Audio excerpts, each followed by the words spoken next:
Good evening and welcome. Thank you all for being here this evening. I'd like to introduce Vice President and Dean of Academic Affairs, Mary Merva.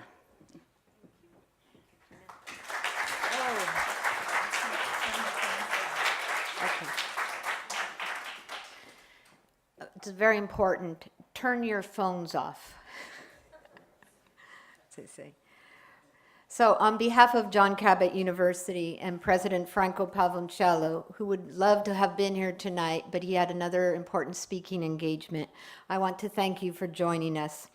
Today we have a very special conversation about the revolutionary role of data science with Dr. Francesca Dominici.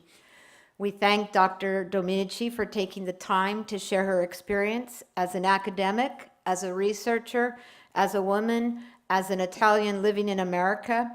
You will be speaking to many hearts and minds this evening. This series of conversations is the result of an initiative to encourage dialogue among people, as well as to simply enjoy a time of intellectual exploration. This is the fourth of our series of conversations with very illustrious people. They are connected to JCU through our dear JCU Visiting Professor of Communications and Media Studies, Deanna Leaf. It's not a surprise that Deanna sparks new conversations wherever she goes, so we thought we'd take advantage of her enthusiasm for learning and living, but learning too. Okay, that's why I'm here and not there. Deanna Leaf comes from a 20-year award-winning background in broadcast journalism. As ABC's Nightline Overseas producer, she was the executive producer for stories across the globe.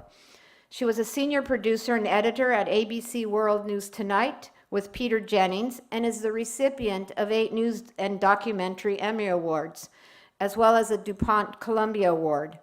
In 2013, she was elected to Harvard's Board of Overseas. She has been a gift to JCU, and we can only say thank you to Deanna.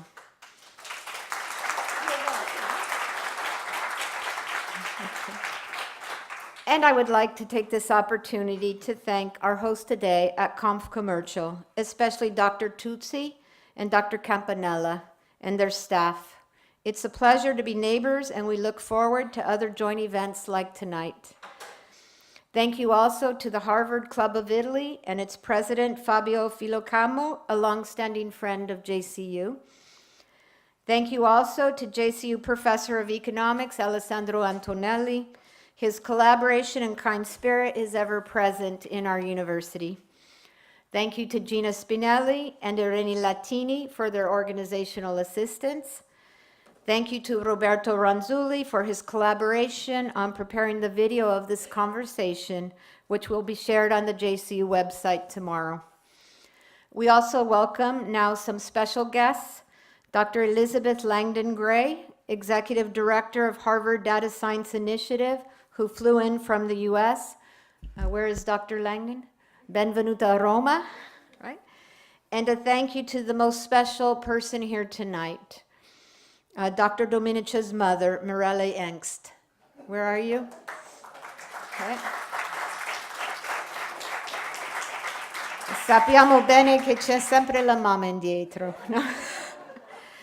And without further ado, I give you Deanna Leaf, who will introduce our honored guest, Dr. Francesca Dominici.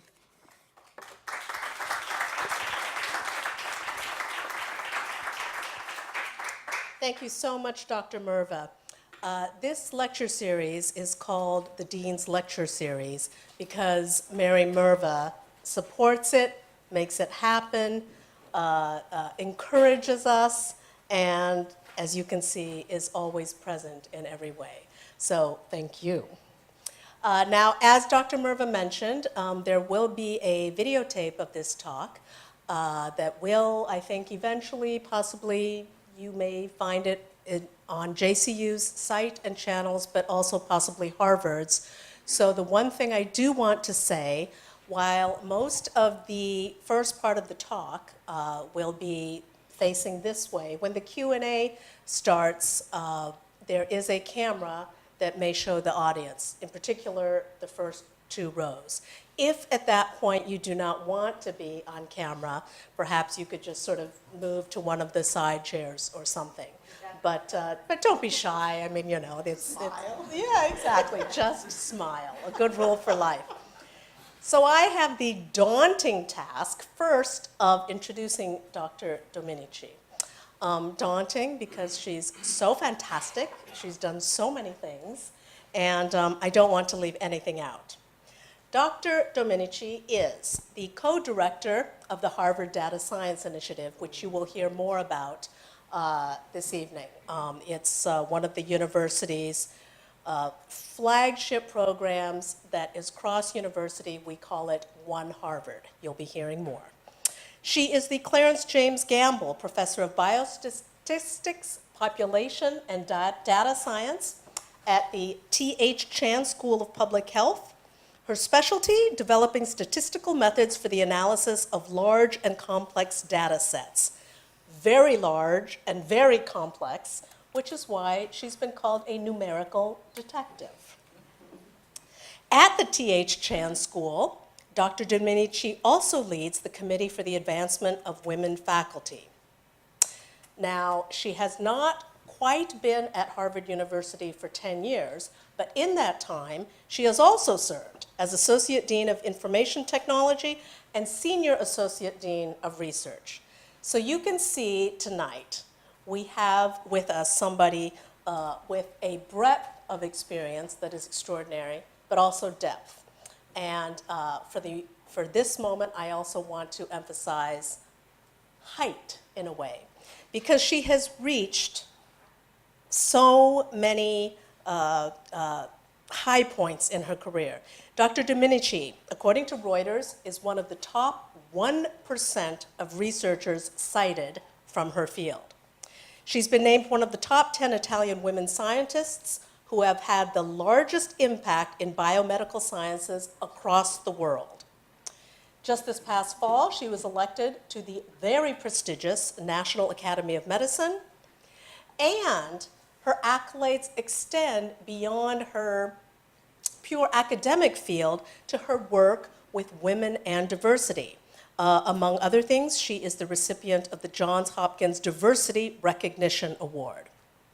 So what to me is so striking about Dr. Dominici and all of this is her commitment to the biggest picture, nothing less than what she says is using data science to solve the problems of the world, what you call addressing real problems with real data for real change. But also her commitment to individual impact. That means her impact on the lives of individuals, students, colleagues, mentees, but also how she works to maximize the impact that individuals have by promoting equal opportunity and a voice for all. So we have a lot to talk about. She's an incredible role model. We'll want to talk about, as in the materials you received, Dr. Dominici's incredible journey from Rome, from Ciampino to Harvard, to Cambridge. She is a graduate of La Sapienza and the University of Padua. She went to the United States without really speaking English even. Yes. And look where you are now. And I think all of this is just a small piece of why Corriere della Sera has called her Il genio italiano di Harvard, Harvard's Italian genius. So now that you're all completely intimidated, as am I, we'll lighten things up by starting with a bit of a game. But first, I want you to have a chance to hear from Dr. Dominici why you shouldn't be intimidated, because data science and what we're talking about tonight is everybody. You've said it's like a church. What does that mean? Well, first of all, thank you for the introduction. I'm out of breath after all of that. Yeah, I believe you are. I mean, first of all, let me say that, I'm so glad this is recorded, because next time I wake up 5 in the morning with another rejection, and I'm gonna play your introduction again. I'm gonna Excellent. have it like every month. On a loop, right, Exactly. So thank you, thank you. So what's data science? I mean, I think that, everyone, I don't need to tell you that we live in a world that everything is digital. Everything that we do, even what we are thinking through our internet searches, the movie that we are watching, every time we go to the doctor, every time we make a phone call, wherever we go, every time we put on our smartphone a new address, everything is recorded. And, oops, yes. And it's actually in a certain way an amazing opportunity, but also kind of scary a little bit for privacy, which we maybe we'll talk We'll get about. to that.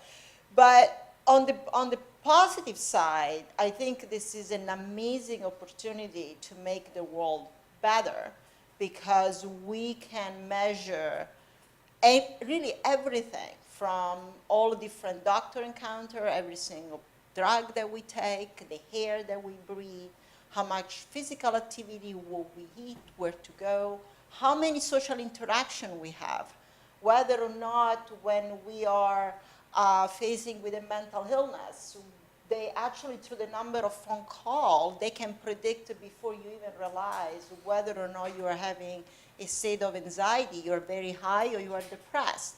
So data science is, there is this amazing, and of course, I can speak about business, I can speak about anything, the humanities. The humanities, we were all today at the American Academy.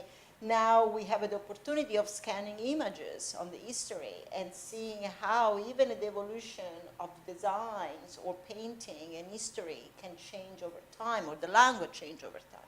So there is an avalanche of data, and I think that if we develop a new science, which we call the science of the data, we can leverage, we can take huge advantage of this avalanche of data to make the world better, from business, from health, from government, from all kinds of decisions. So that's what data science is. Data science is a new science of data to harvest this avalanche of information to make the life of a single individual, of a country, or the world a better place. Mm-hmm. And as Dr. Dominici says, the data is, we're using it, or we're also creating it all the time. I just have to add that I was listening to a podcast that you and David Parks were on, because I kind of want to give a shout out to David, Dr. Dominici's co-director, who's just wonderful. But in that podcast, I believe one of you said that in the last 2 years, or the last 2 years have generated 90% of the data, like ever. Right. And so, yeah, so that's pretty amazing, and that's why you are a numbers detective. But let's go to the game. You've said that there is basically, data science touches all our lives, everybody, every field. So we thought, like we were talking about data and music today, like maybe some of you are wondering, well, how does this affect my field? So maybe you could challenge Dr. Dominici and somebody just yell out a field or a job, an area of study, and let's just have kind of a lightning round of how data science plays a key role in it. Somebody. Okay. Well, artificial intelligence is, I thought that the game was which field was not touched by data science.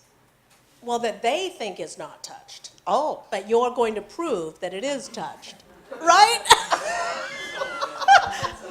I have to figure it out, the rules of the game, right? Because I think and I'll go to you in a second. But artificial intelligence now, we know it's everywhere, and there is this automatization And we think that artificial intelligence is going to solve all the problem where we will not need the doctor anymore, we will not need to drive a car anymore.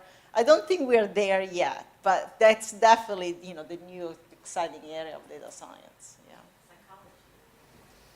Oh my goodness, the psychology is all based on data. Actually, the psychologists, and there's an entire field that's called psychometrics, where they do experiments about how people react to different stimulus, for example, you know, to understand how quickly they react to an images, or whether or not, you know, there was this famous psychologist, she did an experiment all based on data, whether or not some position, they, you know, like give you more confidence. Actually, they measure the level of hormones and seeing whether or not the hormones increase based on, you know, looking yourself in the mirror in a position of confidence. I mean, the field of psychology is enormously based on data, and in fact, all of the students, they have to take data science wherever they like it or not. We had the woman here. Good viruses and bad viruses, and what we do about them. Well, so the game is about which field doesn't have data science. It doesn't mean I have every answer to any scientific discipline. So I don't know. We'll let Dr. Dominici warm up, and we'll get to the science stuff at the end. Empathy and beauty. Oh my goodness. How do you measure it? Wow. That's tough. This is why he's an Harvard graduate. Let's start with beauty. Beauty, I mean, I think beauty, even though it's not my field, I would think that there are, if you scan images, I think that from the scan of the images, there will be some specific parameters, symmetry, right? That will be sign of beauty. So I would say that in a certain way, you can scan all kinds of images and correlate the pixel of the images with certain parameters of symmetry, of roundness, of contrast of color that will be a measure of beauty. Empathy, I'm sure that there are psychologists that have figured out how to measure empathy, and basically through questionnaire or some reaction, or through digital tool as well. And how they correlate, that's an interesting question of whether or not being empathic could actually increase the parameter that measure beauty. But you see, the amazing thing about data science and the science of data, that any question, right? So let's say that you're asking, is a person who has empathy would be more beautiful in terms of meeting certain standards? Well, it will be a study that will be very easy to do and measure. And maybe, you know, if people think they will become more beautiful, then maybe they will become more empathic. That would be a wonderful thing for the world. Yeah, indeed. Well, okay, speaking of for the world, and it's Yes. funny because as we were starting the game, I was thinking, oh, well, next I think we will sort of talk about these examples are good, but let's then elevate it. I'm going to ask you about, you know, some of your work that is really for the public good on, you know, big issues affecting the world. But like now we've just proven how in any field it can lead to something which could affect the world. Yeah. So you've always been driven by great ambition. Mm-hmm. You started as a child with an interest in mathematics, that you saw the potential of statistics to, again, have huge impact. Let's just give the audience an idea of what that means. You see on the slide up here some of the, you know, big kinds of areas where data science has had a big impact. But I want to focus for the moment on one of your biggest achievements and projects, which has to do with air pollution. First of all, what are we, give us a size of the, an idea of the size of the data Yeah. that we're dealing with. And then tell us a bit about the project. What Dr. Dominici did that was, and does, that was very unusual. People tended to measure air pollution in terms of, really high levels, right? And, what's dangerous and how is it harming people? But you looked instead at Low level. supposedly safe levels. Tell us a Yeah. little bit about that, and especially the size of the data you worked with. Yeah. So first of all, before we get into the science, I need to say what one of my biggest achievement, well, one of my biggest aspiration I haven't achieved yet is to say air pollution and not hair pollution because of my Italian accent.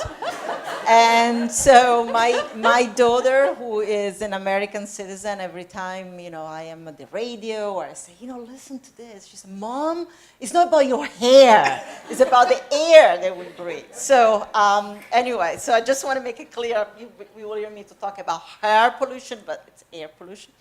Thank you.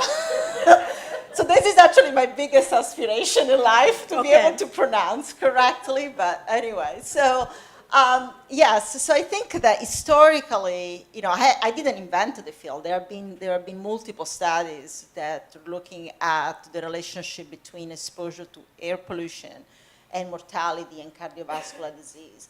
The problem with these previous studies was, first of all, you should know, both in Europe and in the world right now, if you're not aware, this is an extremely controversial topic.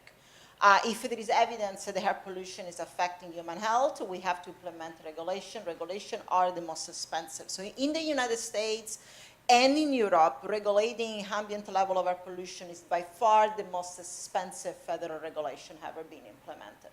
So cleaning up the air is a very expensive business, and clearly there are a lot of interested parties that are against that, especially right now in the United States with the Trump administration. I'm not saying anything that you don't know, right? And with the Koch brothers, who are the major force of the coal industry financing the Trump administration. So it's an extremely controversial topic, and to prove that air pollution make people ill, especially at low level, it's a very complex task. And the previous studies that were always being, they were criticized because they did a study in Philadelphia, and they said, well, but Philadelphia is because of Philadelphia, because the wind in Philadelphia, and they did a study in Rome. Well, that's because the people in Rome smoke, or, and there are other problems, it's traffic. And so every single study was also cherry-picked by some reason. And so because of the data I had, talking about mission, I said, well, I'm going to study everybody. And so what we did is, in the United States, there is the equivalent of the national health insurance that only cover people that are older than 65. So in the United States, different from here, when you're turning 65 years old, you are automatically enrolled in a health system which is called Medicare. And these are claims. And the claims, measure where you live by your neighborhood. It's like the zip code, age, gender, and race. But they're nice because they measure they capture every single hospitalization you have, where you have it, the day you have it, and for what, and also the day of death. And so throughout many years, this project has been going on for, 15 years, because every year I will buy these tapes, I will buy these claims, and I will link from one year to next. And every year, you can link the same person medical information from the previous years. So this is 60 million people a year that cover the entire continental United States. And then, and this is all government data sources. So the government has been paying for this data. We have to pay some, but nothing massive, nothing super expensive. And then we know that NOAA, another government agency in the US, has satellite. And the satellite measure a measure which is called aerosol optical depth. So they measure like it's basically variable that is a surrogate of how polluted that day is. It's not perfect, it's highly imperfect, but that's where the science of data science works, because then we took data from monitoring network that measure air pollution in a more accurate way. We take traffic, we take measure from atmospheric chemistry, we take a whole bunch of data and predict for every 1 kilometer to 1 kilometer grid, for every single continental, for all of the continental United States, every day, the level of air pollution, and we validated. And then we were able to link for every single person their health experience with the level of pollution they were breathing, together with, that's why it's important to have the science of the data, because you need to disentangle. If someone is sick or goes to the hospital often, it's because they're breathing air pollution, or because they're smoking, or because they are, they're very poor, or they have other information, right? So we had to collect all of these other important variables that will allow us to kind of disentangle the fact of exposure to pollution. And then, now I have data for 60 million individuals per year for 12 years, and I have how much pollution breathed every day, and I could even zoom and say, okay, now let's only study the people that always breathe pollution level below the safety standard, which is in the United States is 12 microgram per cubic meter. I think here this is for fine particulate matter is 15. And only for the people that are, always breathing clean air, do we see an increase in risk in cardiovascular disease or mortality? And the answer is yes. And so that is now going to, impact the revision of the National Ambient Air Quality Standard, and needed to lower, the So you're safety level. redefining what is clean and what is not Exactly. clean. Yes. Right.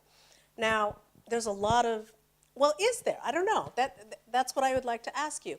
Is there more pressure or less pressure because of data science when it comes to what you said at the beginning, that these are controversial topics, both because of the cost, but also, we all know there are privacy issues with government data. So I'm curious, does that give you more pressure because, the data, the interpretation of the data, the analysis of the data, has to be right? Or in a way, because it's data-based, do you not have pressure? Yeah, it's such an interesting question. Well, but the question back to you is compared to what? Yeah. Because I think that the reality here is actually, just looking at that slide for a moment, we live in a world of data. Mm-hmm. So I think yes, unfortunately, it's the classical answer, which is a yes and no, because I think that in a certain way, I always like to think about science as the science has to be guided by principle of integrity. And to me, every time there is an extremely important decision that impact the lives of people or has important business decisions, which, not surprising, every time a decision is important, there are going to be people that are in favor and people that are not in favor, right? So it feels to me that every time there is something highly controversial and impactful and transformational, to me, the guiding principle of science is that it has to be based on objectivity and on information. So in a certain way, it's easier to me because in my mind now, we live in a world where, again, in a beautiful world of science and integrity, if there is an important decision that we have to make in any sector, I think that the way forward and my ambition is to look at the data.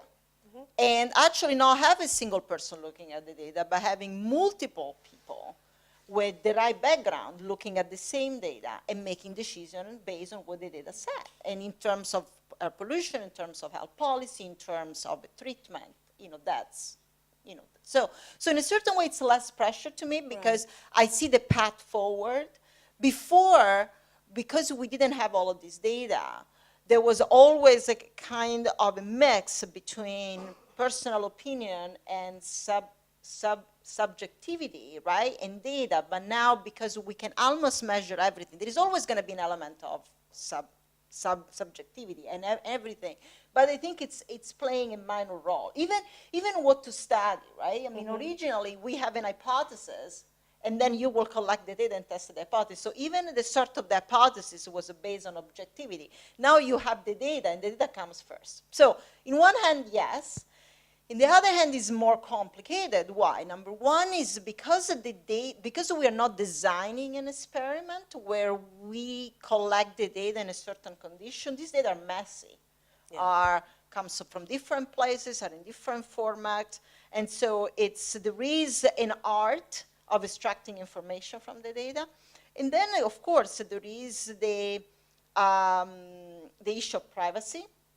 And so there is now an entire field of experts in data science that are working toward extracting important information for single individuals in a way that protected the privacy. And then there are also issues of like fairness in terms that, for example, when you want to predict if someone gets incarcerated, do you want to put some certain variable in your model that could increase the risk of this person being incarcerated just because this variable have to do with previous discrimination? So in one hand, I think the principle is clear. Integrity, science, data, and data should inform the most important decision.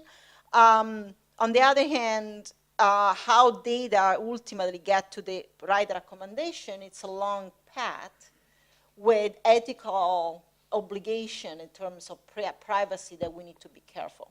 And you actually you and fellow data scientists spend a lot of time thinking about this. Yes. You mentioned to me, I'm going to geek out now for a second and say, what is that Spider-Man phrase? With great power comes great responsibility. Yes. Right? Okay, let's be higher class here. That's also Voltaire, I think. But you said to me in that vein that there are a number of scholars that are working on a Hippocratic oath of data science, right? Exactly, and actually we are seeing it's so much more interest from the student. I think the students' population, they're realizing very quickly that having access to all of this data, it also means really having a responsibility to protect the privacy of data. I mean, I have so many students that are looking at claims data, and they can, I mean, even though, we sign all kinds of agreement, but they have data for medical information of every single elderly in the United States. So there is, we saw, scandals happen with the Cambridge Analytica, and there was a sense of irresponsibility of taking this massive amount of data and making decisions without understanding what that means. So this speaks to the reason why at Harvard we are really thinking about the new science of data, because it's really rethinking it and developing all a new principle about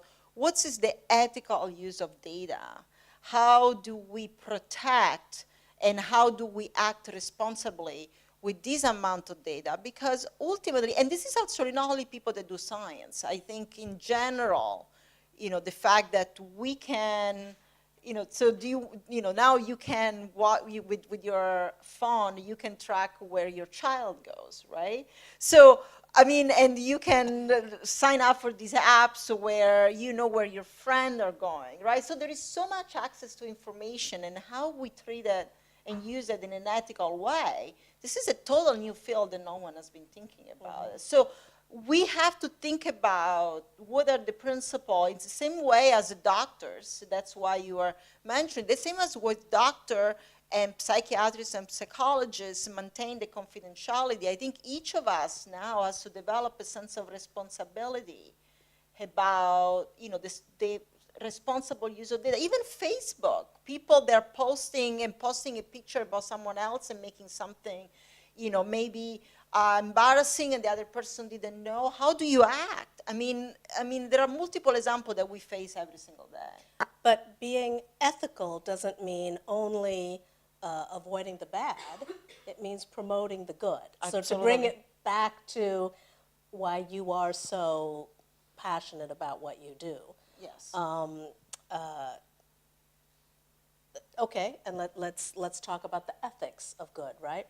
The fairly new president of Harvard, Larry Bacow, likes to say that some of the biggest scientific issues of our time, be it global warming or artificial intelligence, are really, in some ways, just as much, and possibly even more, with global warming now, more than being a scientific issue, it's an ethical issue of what kind of world do we lead? Yes. Exactly. Right. And of course, ethical questions with AI are obvious.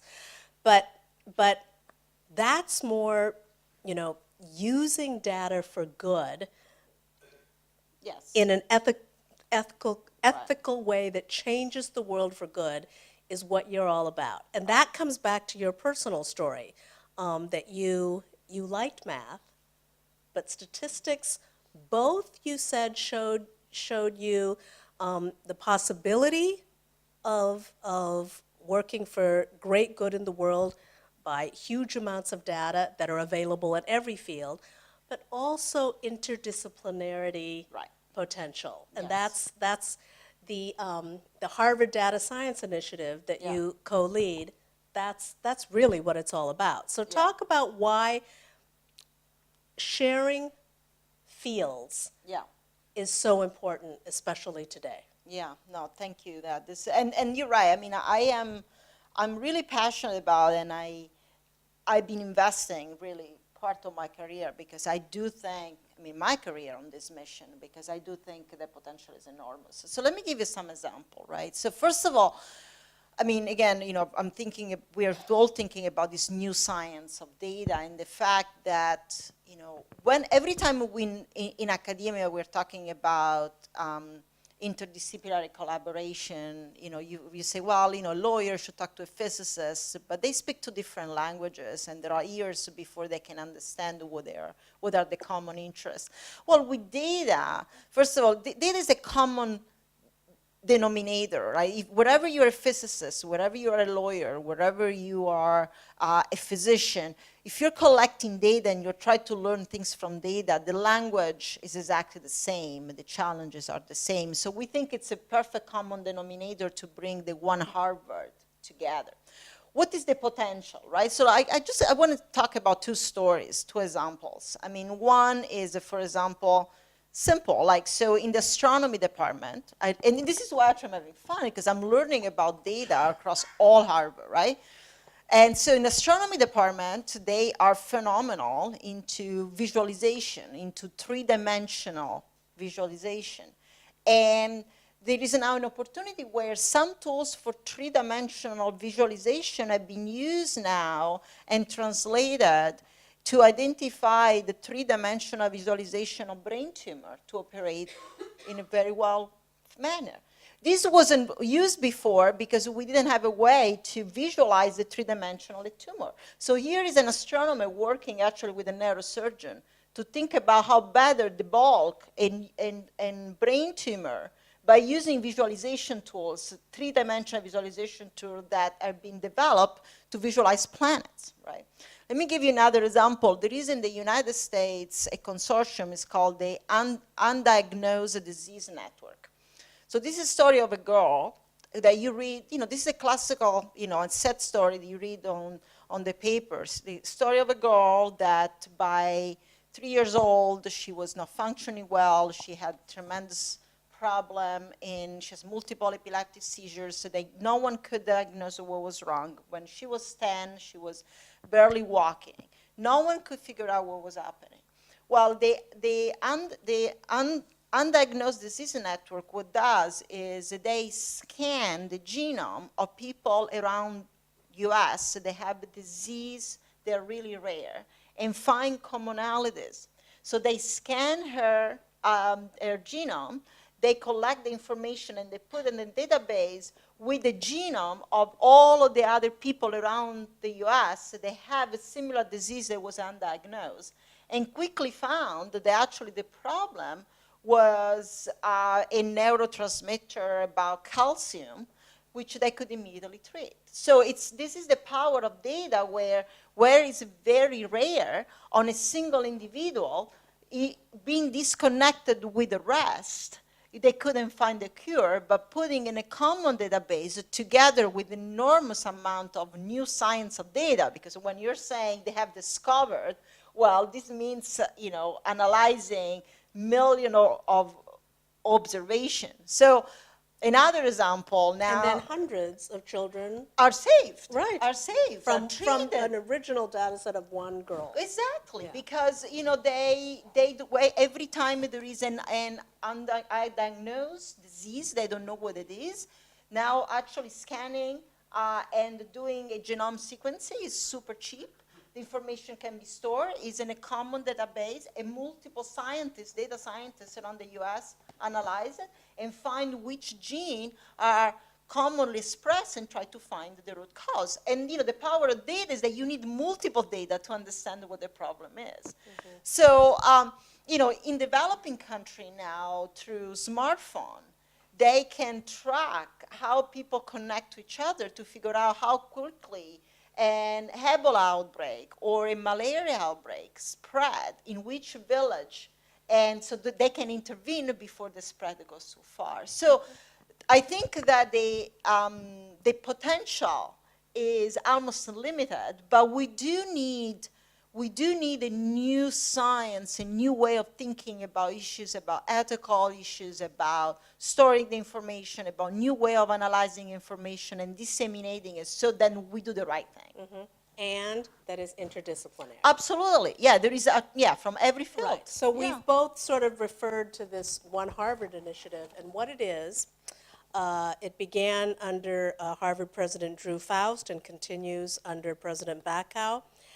And it's of supreme importance. It gets at the core values of the university. And the idea is that the whole is greater than the sum of its parts, that you have all these wonderful schools and scholars in so many different fields, but in a rapidly interweaving and interwoven world, what would happen if, and they must, work together? Absolutely. And the idea is, I wrote down, sort of cooperative innovation. Mm-hmm. And the reason the Harvard Data Science Institute is such a great flagship for this is because you started in 2017 with every school represented. Now, all of you who work, no matter what your field is, getting big organizations, buy-in from everyone and, getting everybody to work together is a huge challenge. And at Harvard, it wasn't, I think to me, the thing that's interesting is I read that you said that it wasn't hard, and it is not hard to get faculty involved because faculty want to be part of something bold. Yes, right. Yes, and faculty realize that being part of this new initiative and learning and contributing on this new science of data will empower them to do the work better in a different way and having a higher transformational impact. And not only faculty, but the librarians, right, staff, right, Exactly. yeah. Uh-huh. Because I think that, and this is happening in industry and academia, is that we cannot ignore anymore the fact that that everything is digitized. And so every single field, every single faculty, whatever is the area they're working on, they understand immediately that having an institute that think about this issue and developing a new science of the data can really empower them to transform the world in a way that they wouldn't even think about it. And as well as it's a great connector. Right, right. And honestly, it's really fun to be able to connect with the other field, especially all around the data. You know, it's very hard to start interdisciplinary collaboration where, you know, you're really not clear what is the common, denominator, but in this case, it's super clear. And I think in some ways, you'll know better than I, young up-and-coming students understand this intrinsically better than the rest of us. You've said that there is a joint appointment open between the business school and the medical school, and there are record numbers of top women applying, right? I mean, that is fantastic. There, in the Faculty of Arts and Sciences, there's a master's program Yes. in data science, which is as competitive. I know there are some new undergraduates here. It's as competitive as getting into the college now. Right, yeah. And so I think, working across the university, it's a big effort for some of us, but people up and coming get it. Yeah, the university has launched 3 different masters. There is a master in data science in the School of Art and Sciences, there is a master in health data science, and there is a master in biomedical informatics. And the demand is, And the business school, of course. Oh, and there is a master in business analytics as well, which actually David Parks, the co-director, is one of the co-director of the master in business analytics, and that is about bringing the science of the data into business. But now, lest we think that this is all for people, studying at the university at the graduate level, again, it's for all of us. You have told me about an online course that young high school? Yeah. High school students in Baltimore took for just 12 weeks in data science. And what happened? High school. Yeah, I mean, so clearly now the importance of having even the basic skill of data science, we have been proven, I mean, a colleague of mine, Jeff Flick from Johns Hopkins, has been proven as proof that allowed an upward mobility. So he did a study where he's teaching 12 weeks online course, and it's free, and the only thing you need is the cheapest computer. Can we take it? Yes. Okay. Anyone can take it. You Google Jeff Flick, Johns Hopkins. Anyone can take it. It's free. The cheapest computer, and he showed that from the beginning to the end, after 12 weeks, these kids were from not having a job, he did this in the poorest neighbor in Baltimore, not having a job, not having a future, to having a stable job. I mean, that's huge. And it speaks about the fact that it's actually a discipline that kids are drawn in, and there is so much need of basic data literacy everywhere. Even like a small supermarket. You know? Right. So, Well, as you've said, it's really in vogue now. yeah. I mean, like, who would have thought, right? Just a few years ago, Well, data science? I would have never thought that, statistician and data scientists would be so popular, but that's exactly right. Mm-hmm. You've been described as being, one of your many notable qualities is as being a passionate data scientist. Most of us don't think of data scientists this way, but do you find, well, I speak for myself, but do you find that your students, your colleagues, it is becoming something of passion, Yeah, like yours? Absolutely. I mean, through my student, to many faculty, I think that, again, because of the technology, and because they realize that there is the potential to transform the world. Mm-hmm. And so passion comes where you can have an impact. And Maybe it's me, I don't know. it's too much passion. Too much passion, yeah. So I think that there is a transformative impact that data can have in any discipline that lead to the passion of the student and the faculty. Because when you can transform a business, you can transform a field, you can transform the way people are treated with cancer, immediately, you know, you become very passionate about. Thank you. So, but it's passion alone isn't enough. Let's talk about your personal story a little bit. Clearly, you're very passionate, but you have worked so hard. Um, Over the course of, well, first of all, you've talked about moving to the U.S. and sort being attracted to an academic system based on, meritocracy. Yeah. But of course, with that comes extreme competitiveness. Um, um, this is not an easy road, and you have worked very hard to get there. Anything you want to tell us and about, future people joining the academy, thinking about going into academia, thinking about being scientists. It takes a lot. As you told Enrica yesterday in her wonderful report for Rai News 24, Enrica Toninelli, you said one of the things that is most important is scoraggiarsi mai, is to you need courage to do this. Talk a little bit Yeah. about what you've sacrificed, what people need to have to make it, Yeah. and especially women. Yes, Yeah. absolutely. Yeah. Oh, yeah, it's a long road, and I think it's, there was a lot of hard work. I think that there is, yes, so academia by default, they tends to reject you.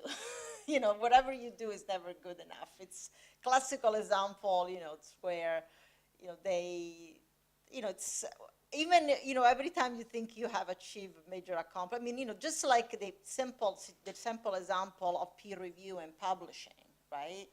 And so, of course, you're going to get rejected. It's like, and so I think the idea that you're going to publish the paper the first time, I mean, maybe will happen in your lifetime, right? So I think, I mean, to me, what I learned was, and maybe what I can share was, being very consistent in terms of, just doing your hard work every single day, believing in what you're trying to achieve, non scoraggiarsi mai, never being, I have no idea how many times I've been told, this is probably not for you, right? Just do something else, or, to be, unfairly, getting a rejection of a journal, not being invited on a conference. And I think you just have to continue and do the work in the best that you can. And, not being, I think there is a big element of ambition, especially for women, and the fact that to be out there and to have confidence in themselves, it took me a lot of time to deal with that, a lot of time. And I realized, the day I realized that promoting my work, saying yes to your invitation, when you say, why don't you come to Rome and I'm going to say wonderful things about you for an hour and we'll drink Prosecco. I said, that sounds really good. I'm coming, So, and I think women have a hard time also, sitting at the table. Yeah. And I walked to this meeting and the men are sitting at the table and the women are sitting outside the table, and start say, well, can you just sit here and you sit there, and not being willing to be interrupted. I mean, it takes a long time to become confident with yourself, but you have to. But it's different to be a woman interrupting than a man interrupting, even, right? Of course, yes. I mean, we were talking about this. I think that one thing I haven't, to be honest with you, I haven't figured out. Is what is, in one hand, if you are always, smiling and being nice, they will walk over you. But then if you are pushing up and, make your argument, then you become difficult, right? So where is the right balance between, and I also think that, to me, and again, I mean, I still have a lot to go, and it took me a long time to get where I am. There's also this thing I think the women feel. I think it's okay not to be liked by somebody. You know what I mean? Yes. And so to go to a Yes. room where you know that someone is not going to like you, well, for us, it's always very hard. You want to please everyone. And then I said, you know what? He doesn't like me. That's okay. You know what? I don't like you either. And so, so I think, but I would say having a goal, having ambition, and never being discouraged because of rejection or because of making a mistake, because academia by default reject you all the time. Yeah. But obviously, it's important enough to you that you make time among all the work that you're doing, among all the scholarly work you're doing for the Committee for the Advancement Of course. of Women Faculty. I just want to, before we start to open it up, I watched part of a talk that you led after Anne Marie Slaughter had an article in the Atlantic that just got a lot of buzz and argument over, and it was, why women can't have it all. So I'm going to ask you, can women have it all? Well, I think that. Can men have it all? Not really. I think we're not there yet. I mean, I think that you need to have a support system and to be very strategic about what's your support system. I was able to have my grandma help me raise my daughter. My grandma lives in Rome, and she just turned 100. And she spent time with me in the U.S. until she was 94. Wow. Yes, 3-4 months a year. So I had grandma cooking and raising my daughter. So I have a husband who is super, he is a scientist, but he's supportive, completely supportive of my career, sometimes even more than his own career. So I think that you have within your family, to achieve the family balance, you have to realize that somehow you have to get the role of the spouse outsource. And one thing I tell my students all the time, I used to have someone who I pay to do my laundry, to do the shopping. And for a woman, it's like, oh my God, you're paying someone to do the shopping? You don't do, yeah. Yeah, you don't do right. it yourself? I said, no, because, instead of spending an hour at the supermarket, I'm doing science. Right. So I think that, we are still living in a world where there is one person at home who takes care of everything. And unfortunately, it's less becoming over time, but often that's the female. And if the female works, automatically the female is having 2 jobs, and that's unsustainable. And that's why we see with women having a leaky pipeline. But we can solve that. Yeah, but We can solve sometimes that.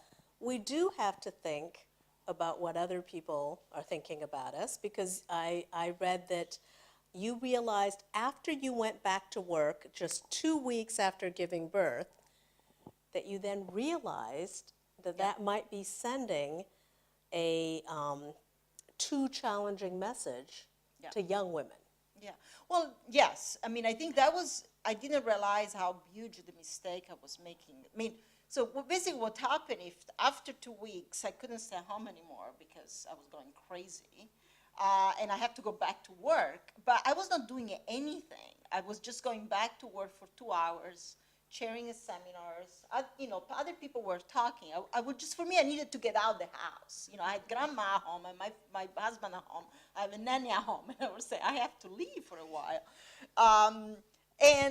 But the message I sent to the students was, oh my God, 2 weeks later, she's back at work, and she's fully functional. And so after that episode, I said to everybody, no, you don't understand. I mean, for almost a year, it was just like I will show up, but I will not do anything. But it is like this pressure. You always feel this pressure to show that you're on top of your game and you're not being, slowed down by the birth of a child. And since then, I've been very open, to the fact that it was the most hardest years of my life and I wasn't productive and I didn't do anything for over a year. And not to think that because you see someone else, someone coming back at work 2 weeks later, they have it all back Right. in control. But the other message I send all the time is that it's perfectly fine to, to have someone else helping you with the chores at home. And to negotiate and talk with your husband about it, because it's not by default the woman has to do the laundry. Someone can do it for you.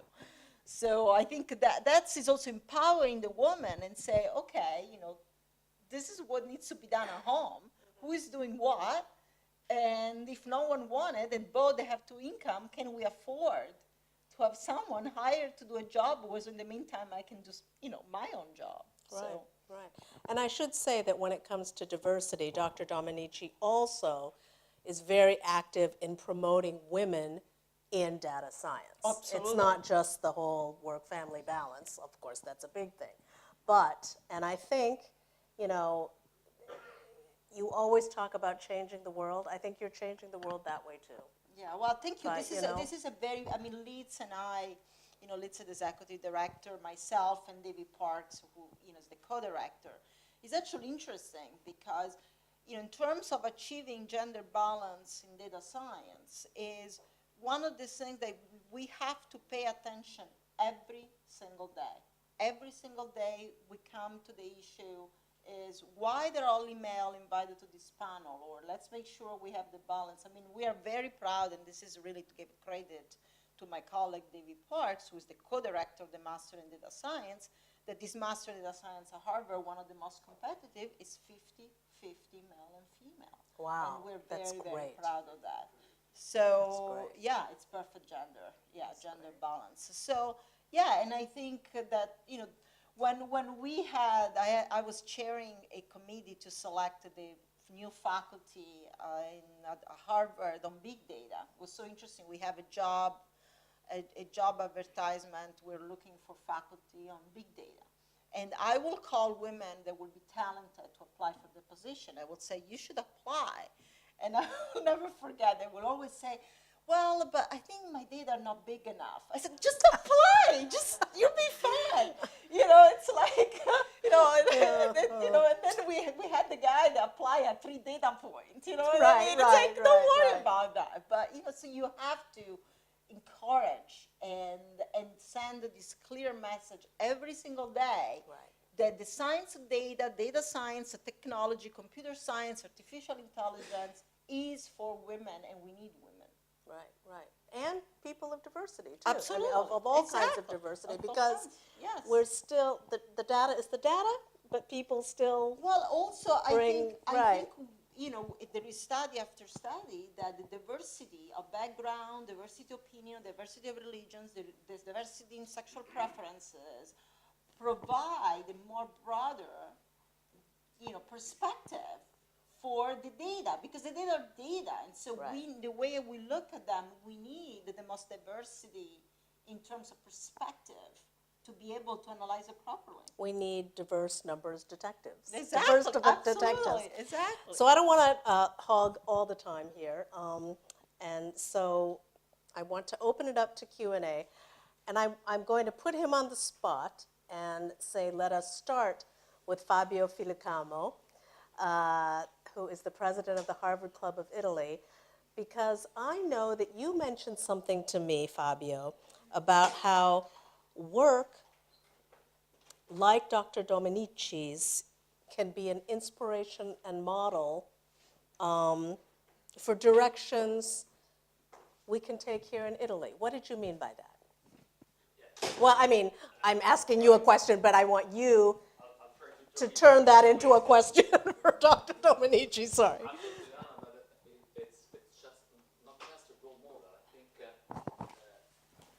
think people like Francesca are exactly one of the assets this country has. We don't have so many natural resources, but if I had to think of an asset here, I would say talent. And unfortunately, it's more some product we do export, and all the investments taxpayers and families do to educate us are not always not always find a proper return locally. Right. And I think if I were a politician, a leader, I'd like this to be a game Right. that I would like to play. And my question is, thinking of your story. I mean, it's interesting because Deanna said you graduated in statistics a few years ago, probably 2-3 years ago. Yeah. Not more than that. Yeah. Yesterday. And 2-3 years ago, data wasn't that sexy, as Americans would say. Actually, you would study statistics if you really love numbers, or insurance, if you wanted to do risk computing or things around that. And I know that, like you, there are other people, and I'm thinking of someone who works for Minolta Konica, who set up a very interesting lab in Rome. And he said, why this company started up this lab in Rome? And he said, the guy, because I'm from here, I love my city, and there's a lot of talent here. Yeah. Then I think again of Amazon, who launched this, in my opinion, fake beauty contest for HQ2, so the new headquarters, the second city where Amazon wanted to establish their headquarters, and they ended up choosing probably the cities they had in mind from the beginning, New York City and Washington. And why is that? Because good logistics, and again, the number and the quality of talent they could find locally. Yeah. My question is, starting from your own story, and of what can be a possible outcome of, or different, or a nice happy ending of such a story, what would be your proposition for this city, this country that actually needs it so much to make a good use of talent? Yes. Yeah, yeah. Like what you're doing there. Yeah. Well, it's a hard question. So let me say I don't know the answer, but I think just some ideas, right? So I think if I think about my experience, the reason that attracted me to the U.S. was the meritocratic and being at the head of the technological advancement. So I think that actually I couldn't agree more with you about the talent. I mean, we in Italy have an amazing talent, and actually I think that the university are becoming better and better and more competitive. There are, enormous center of excellence. So I think that, and I'd love to learn more about your initiative. I think that if there is also a question of, I start becoming more and more convinced about the branding. So as long as as an Italian and the people in Rome, start making the serious effort in making sure that the university and the industry are at the head of the technological advancement, and that there is an environment where younger generation can succeed based on their merit. I think that you will be, especially the major city like Rome, like Florence, like Turin, that I think they could catch up very, very, very quickly. I mean, Fabrizia, I'm going to make the example. So Professoressa Mealli from University of Florence. So Fabrizia had a Center of Excellence in Data Science. And, we know each other for a very long time. Fabrizia's been teaching at Harvard, but her role is at the University of Florence. We exchange students. I have now 2 students from Florence. They're coming to Boston. And I have a student from Boston coming to Florence. And, it's incredible, actually. We could scale it up, because you can imagine the face of my student when I say, would you like to go to study with Fabrizia Data Science in Florence? They're like, sign me up. And she said, would you like to go study with Francesca at Harvard? Sign me up. So I think that what was true 10 years ago, it's completely untrue now. I mean, Fabrizia and I were at this conference in Turin in September, There is an amazing partnership between Banca San Paolo and University of Turin, where in the context of data, they having data scientists working in the bank.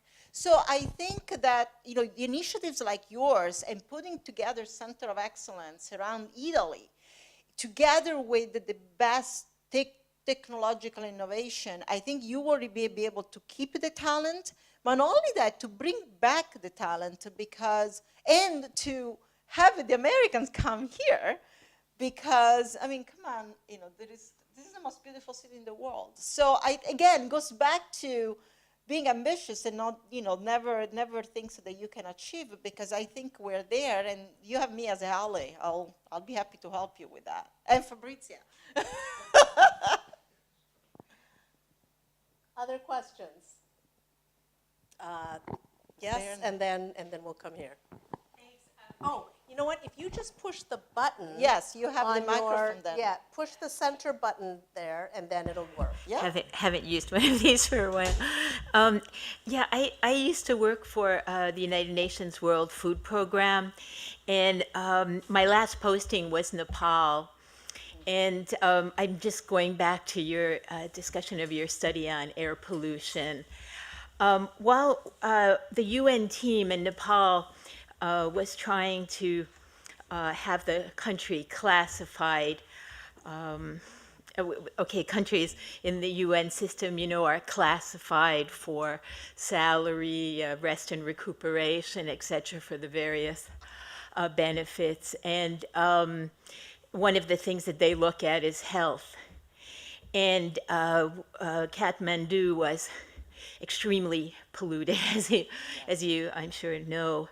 And so this, of course, affected health a lot, and one of the main questions was on air pollution. So we were looking at the Yale study on air pollution. Yeah, and so when Michelle Bell. Yeah, must be. A student of mine. Yeah, because one year we were, Kathmandu was the second most polluted after Dhaka in Bangladesh, and I think another year it was third, with maybe Delhi or Beijing or something in the first place. But so I'm curious, in a way, we were again using this data to make classifications, to prove the health situation. More importantly, probably would be to have data like this used in countries like Nepal for policy change and regulation. As you explained, it should be used in the United States. That is probably an extremely long stretch to make still. So I'm interested how the studies can hook up, or how they are hooked up, I'm sure, that being more of a global study, and how a wider global study like that can be used to try to bring about policy changes, also in developing countries, in countries like Nepal that have very complicated and conflict-ridden political situation. Well, studies as the one that we have developed are now being conducted globally, because the satellite measures are available globally. And so it goes back to scalability and translation. So we developed the study, we developed the tools, we developed the new science of data, and now we're training people in India, in China, and in Nepal to take their own government data and conduct a study on their own. So this is happening all over the world. So the type of study we've done in the US, it's happening all over the world. And you actually are making a tools lot of available. the tools are open Yeah, source software course. you're working Right, with. not Yeah, only that, yeah. but we go to, I spent time in Mumbai teaching exactly the tools and having the government actually be part of that. Because again, I think there is this continued message. Data should inform policy, not politics should inform policy. And so, we set this principle where in the US, data is informing policy, the same data that was collected in the US can be collected in your own country free because the satellites are everywhere. And we developed the new science of data to be able to analyze it and inform the policy. So actually, there are more and more. I mean, you know, this type of work is now global, and there are all countries are involved. And you said that it was more members of the government that are Yes. collecting the data. Well, and also in universities or Yes, yeah. right, exactly. Okay. Yes. Please. Thank you for the presentation. And you presented many different hats and identities, right? Yeah. And I'm specifically addressing the one of co-director of the Center on Data Science. You made this compelling presentation about the value of data. And it was this kind of positive presentation about all the possibilities, right? Data have been there always. Information is power. Statistics has been there. It's kind of a tradition in academia and research. But clearly we can perceive that there's a shift, right? There's something going on. It's not just the data itself is qualitative. There's something that we do differently with data. A part of it is big data, and another part is the ability to process that data. And you have been kind of nicknamed the detective of data, right? Which means... I didn't come up with well, but it's a good one, because it means, I mean, all the data we produce, if you don't have someone observing with an agenda, it becomes just noise, right? We're collecting so much data, and all this data makes sense only if you try to make sense of it. Right. So there's this kind of quest going on with data, and many people, including yourself, have presented it as a positive force for social change, right? Yes. And I love that, because that's how I feel about it, right? Yeah. But I also feel that there's a dark side, right? It's a little bit like data has been compared to oil. It's a comparison I don't like, but it represents power in a system that is developing and that is going to be encompassing the world, right? And I feel that we are at the early stage of this kind of quintessential evolution in data. One term that I like, and honestly I don't do it to sponsor my own book or whatever, but it's data ethics. Mm-hmm. So there's the dark dimension of using this data, how they're collected, how they're used, for what purposes, who has access to them, and how you can shape society or controlling individuals and whatnot. So because you have such an important voice, I would like you to spend 1 minute on characterizing what you think are the challenges and the dangers of big data. Yeah, no, there are, I mean, hugely challenging. I mean, there are, so again, it's like it's an opportunity and a challenge at the same time. But let me say, I would say 3 things. One is we touched at the beginning. I mean, so actually, the first thing I want to say, this is why, I don't know if you notice it, but I've been keep saying new science of data. And the reason why we are using this term is because we realize that this is so complicated, so challenging, and so important to do it right, including the responsible use of data, that it requires a new science, a new thinking.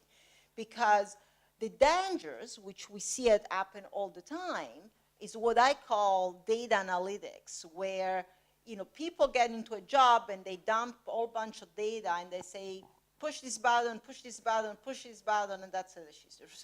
So we need a new science of data to develop new principle, new thinking, new ethical, responsible use of data, privacy, fairness, that make a good use and acknowledge the challenge and acknowledge that we need the best minds around the world and together with the industry to think about this challenge. And 2 goes back to what Deanna was mentioning at the beginning, the importance of interdisciplinary, serious interdisciplinary collaboration.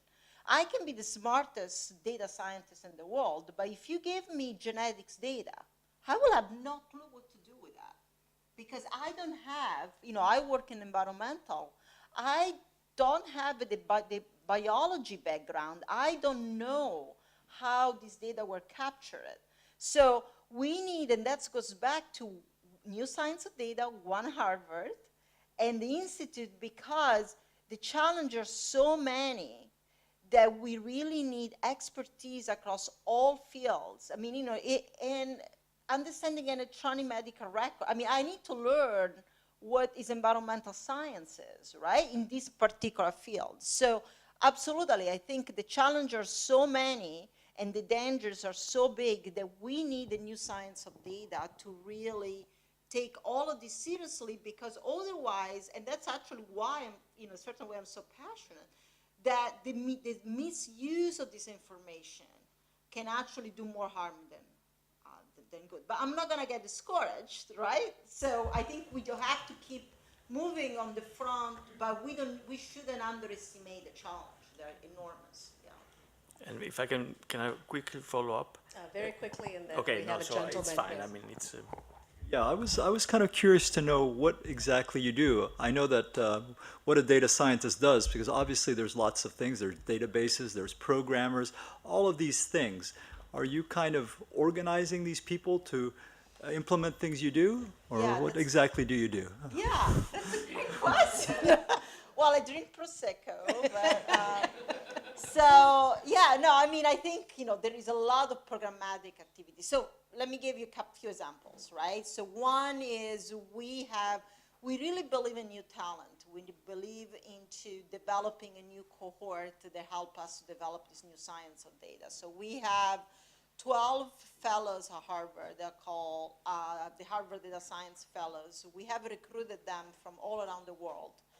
And they came with the interest of working on anything in the world of data science. They have to pick 2 faculty members from 2 different disciplines to work on developing this new science of data. So we have 12, and now we're recruiting 4. They're coming from England, from Spain, from Colombia, from everywhere. Working in psychology, working in cognitive science, working in astronomy, working in biology, working in healthcare, connecting. And so the interesting thing is that if you have 12, they're working on new ideas in data science with 2 or 3 mentors. So at least you have another 40 faculty coming and bringing the community. So we believe in this infusion of new talent. And so, which is interesting, actually, now a couple of them are interviewing for faculty position at Harvard. So then you have this new, I would say, profile of a data scientist that now becomes a professor and, develop that. Then we are bringing faculty together and thinking about research teams. So, people around different disciplines and thinking about how data inform policy, how data inform the digital economy, how data thinks about the internet can manipulate your way of thinking, right? So, and we're giving research award to faculty. They are using data in many, many different ways. We are convening, we are developing seminars. We actually have an industry-based seminars where actually we have people, they're doing new science of data in the industry, coming and connecting with students, new master program. So there is right now I feel like we are like a startup within Harvard, but really with the one Harvard, 1 hour spirit, and informing the higher level of the leadership, the president and the provost, about the new direction. Oh, the other thing is really important. We are developing a corporate partnership program with industry. So we have Amazon that join our partnership program. So really working as intellectual partner with industry to understand what are the challenge in data science, because again, we want to develop the new science of data that then will have an impact in the corporate world, in biotech, so then these data are used. So that's a few things we do, yeah. Okay. I think we're going to have to, one more, yes. And please tell us where you're coming from, because I think that's particularly interesting. Oh, sure. Hi. I come from the field of law enforcement and criminal justice. I work for the U.S. Department of Justice.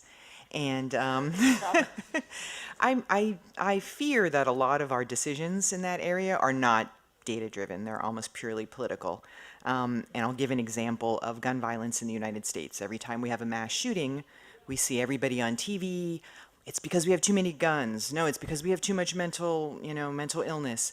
Everybody's talking at each other, usually from a political standpoint. And I don't think I've ever seen a data scientist or a public health expert actually talk about what the data says as to correlation and causation. You could say the same thing about the opioid epidemic. I mean, all these major issues we confront, they seem to be exclusively politicized. So I guess I have a three-part question. First, whether public health is trying to tackle these issues in the criminal justice sector, and I think the answer is yes. Secondly, if you know what the results are, at least regarding gun violence and the prevalence of guns in the U.S. and of gun violence. And third, why we're not seeing more experts, especially from public health, entering the debate publicly and trying to have a say so that we can make more data-driven decisions and not just based on politics and polemica. Thank you. Yeah. Wow. Yes. Wow. So let me try to address this in a synthetic fashion. So first of all, there is enormous public health work and data science work on the opioid epidemics and gun violence, and there are a lot of experts around the world, and there is data that can tell you clearly what the problem is or what the issues are, and especially in the gun violence. So there is actually both the top two school of public health in the country, Bloomberg School of Public Health, Harvard School of Public Health, have an entire center studying gun violence. So the data are there, the information is there to make data-driven decisions. I think there are two huge challenges that you correctly pointed out. One is, which is something I've been started to do myself, is that scientists tends not to be comfortable in advocacy. And so scientists tends to stop and say, okay, I wrote this paper, the paper was published in the top medical journal, and that's it. And maybe I'm going to take this radio interview, but the radio interview will say what the data said, I'm not going to, right? So there is this hesitancy, which is changing, especially in the government that we're having right now. So scientists tends not to become advocate, which I think, though the situation right now is so dramatic that I think is changing. Second of all, especially with the current government that we have in the United States, you could have the best possible data that you want, but political interests are becoming predominant. So in the context of the gun violence, well, the NRA, the National Rifle Association, is so damn powerful that you can provide evidence base that you want, but with this current government, change is not going to make, right? So I think, though, again, to me, I feel like that we should not stop following the best possible principle of data and best science because the current government is not listening to. I do think that goes back with consistency, it goes back with endurance, it goes back with reliance. I think as data becomes more and more robust, and as scientists are more comfortable into advocating about what data said, I think ultimately we're going to have, we will be and shifting and making more data-driven decisions instead of political decisions. But it's, in terms of the opioid epidemics, and in terms especially in gun violence, I mean, gun violence in the United States is an enormous issue that will take decades to solve. In the U.S., of course, because people have guns.